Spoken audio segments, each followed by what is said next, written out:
मैं डॉक्टर मीनाक्षी व्यास आज आपके सामने कुछ भारतीयों की जिन्होंने कि इस बुरे समय में अपने हुनर को पहचान कर अपनी पहचान बनाई और समाज को अपनी अलग अलग रूपों में सेवा भी की। नाम तो बहुत सारे हैं, लेकिन कुछ नामों को आपके सामने रखना चाहती हूँ। कोरोना से बचाव के लिए कुछ नियमों का पालन जरूरी है। अब अनलॉक की प्रक्रिया में घर से बाहर निकलना, आर्थिक सामाजिक क्रियाएं भी आवश्यक होती जा रही हैं। ऐसे में शारीरिक दूरी नियम का पालन करना वैश्विक महामारी के संकट को कम कर सकता है। ऐसे में ही इस समस्या के हल के लिए भारतीय मूल के विघ्नेश मुर्गुन ने जोल कूपर होल्स के साथ मिलकर प्रॉक्सिमिटी पॉल करीबी मित्र नाम का एक डिवाइस तैयार किया है। यह डिवाइस 3 स्तरीय सिद्धांतों पर काम करता है। इसे पहनने वाले व्यक्तियों के लिए जरूरी नहीं है कि वे न्यूनतम 3 मीटर की दूरी रखें। उसे ग्रीन जोन माना जाएगा। 2 मीटर की दूरी पर यह डिवाइस पीली चमकती रोशनी के साथ चेतावनी देने वाले ध्वनि के माध्यम से सचेत करता है। 1.5 मीटर की दूरी होने पर यह चेतावनी वाली ध्वनि के साथ लगातार लाल बत्ती इसमें चमकने लगती है। इसके साथ ही डिवाइस में कंपन भी होता है। बहुत एक महत्वपूर्ण चीज बनाई। गोविंदनगर निवासी बीटेक प्रथम वर्ष के छात्र समरजीत सिंह ने अपने शिक्षक श्री विशाल चतुर्वेदी के साथ मिलकर सौर ऊर्जा से चलने वाली सैनिटाइजिंग मशीन बना दी। अब सेंसर लगा होने के कारण इसको छूना भी नहीं पड़ेगा और 5 घंटे की धूप से चार्ज होकर ये 36 घंटे चलेगी। बिजली की बचत भी होगी। मेधावियों ने आपदा को भी अवसर बना दिया।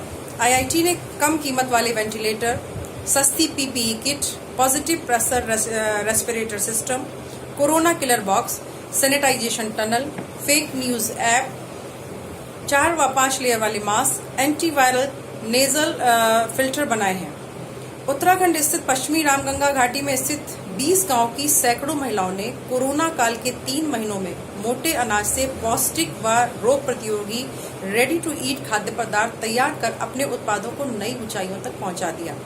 रामगंगा रूट्स ब्रांड नेम से यह उत्पाद अब हिमुली नाम की इनकी अपनी वेबसाइट पर ऑनलाइन बिक्री के लिए उपलब्ध है। जो मोटे अनाज उपेक्षित हो चुके थे उनसे नमकीन, बिस्किट और लड्डू आदि पौष्टिक आहार तैयार करके मार्केट तक पहुंचाए जा रहे हैं। 18 साल के यश तिवारी जो मास कम्युनिकेशन के फर्स्ट ईयर के स्टूडेंट ने लॉकडाउन के दौरान pandemic 2020 rife of the virus नाम से एक नॉवल लिख डाला, जो कोरोना वॉरियर्स को ही समर्पित है।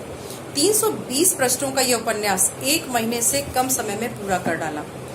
लॉकडाउन के दौरान लोगों के विपरीत व्यवहारों को देखकर उन्हें ये किताब लिखने की प्रेरणा प्राप्त हुई। एक तरफ उन्होंने देखा कि कुछ लोग स्वयं को, परिवार को, समाज को, पूरे देश को मौत के अंधकार में धकेलने का प्रयास कर रहे हैं, वहीं दूसरी ओर कुछ लोग अपनी और अपने परिवार को सुरक्षित रखते हुए दूसरों की मदद के लिए आगे बढ़ रहे हैं, निरंतर प्रयत्न कर रहे हैं। वे मानवता की रक्षा का उद्देश्य लेकर रात दिन कार्य करने के लिए तैयार थे। ऐसे लोगों को ट्रिब्यूट देने के लिए किताब लिखने का निर्णय लिया और कम समय में ही पूरा करके दिखा दिया। पलाश तनेजा जो मात्र 19 वर्ष के हैं, उन्होंने कुछ समय पूर्व संपन्न हुई एप्पल की वर्ल्ड वाइड डेवलपर्स कॉन्फ्रेंस 2020 में 41 देशों से चुने गए छात्रों में अपना एक स्थान बनाया। इन्होंने एक वेब बेस्ड डिवाइस बनाया है जो मशीन लर्निंग के उपयोग से जानकारियां देता है। कोविड-19 के समय में डिवाइस बताता है कि कैसे सावधानी बरतें, कैसे सामाजिक दूरी और मास्क संक्रमण दर को धीमी करने में सहयोगी हो सकते हैं। पलाश का मानना है कि इससे युवाओं को प्रेरित करेंगे, क्योंकि बहुत से युवा महामारी को गंभीरता से आज भी नहीं ले रहे हैं, इसीलिए समुचित सावधानी नहीं रख रहे हैं। पलाश ने जो कर दिखाया उसके लिए इंटेलिजेंस क्वोशेंट IQ से ज्यादा एडवर्सिटी क्वोशेंट अर्थात AQ महत्वपूर्ण है। AQ अर्थात बिना मानसिक रूप से परेशान हुए विपत्ति के समय में भी मौका ढूंढ लेने की क्षमता। इसके लिए मानसिक स्थिति मजबूत होनी चाहिए और यह तब होता है जब माता पिता बच्चे को शुरू से ही सही बातें बताएं, उसकी जिज्ञासाओं को सही ढंग से शांत करें। बच्चों की शारीरिक मानसिक मजबूती अभिभावकों की महत्वपूर्ण भूमिका के लिए अपेक्षित होती है। आद्या रस्तोगी होटल मैनेजमेंट की प्रथम वर्ष की छात्रा लॉकडाउन में अपने घर आई और बेकरी के साथ कुछ एक्सपेरिमेंट प्रारंभ किए। अच्छा रिस्पांस मिला। योर क्विंट एसेंशियल हॉगर नाम से अपना एक फेसबुक और इंस्टाग्राम पर पोस्ट करना शुरू कर दिया। प्रतिक्रिया और अच्छी मिलती गई तो होम डिलीवरी के लिए होम बेक्स शुरू कर दिया। उनका कहना है कि क्रिएटिविटी तो अपनी जगह थी, लेकिन इस सब में इनको बहुत कुछ सीखने को मिला। इससे आत्मविश्वास बढ़ा।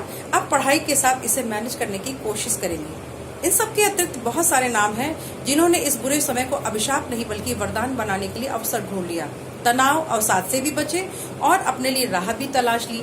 इसीलिए कहा गया है कि चलती का नाम ही जिंदगी है, मौत तो ठहराव होता है। हजारों उलझने हैं राहों में, कोशिशें बेहिसाब, इसी का नाम है जिंदगी, चलते रहिए जनाब। आपसे भी यही कहना चाहते हैं कि अपने तनाव को, अवसाद को दूर रखिए और स्वस्थ और प्रसन्न रहने की कोशिश करते रहिए। आज बस इतना ही। जय हिंद, जय भारत।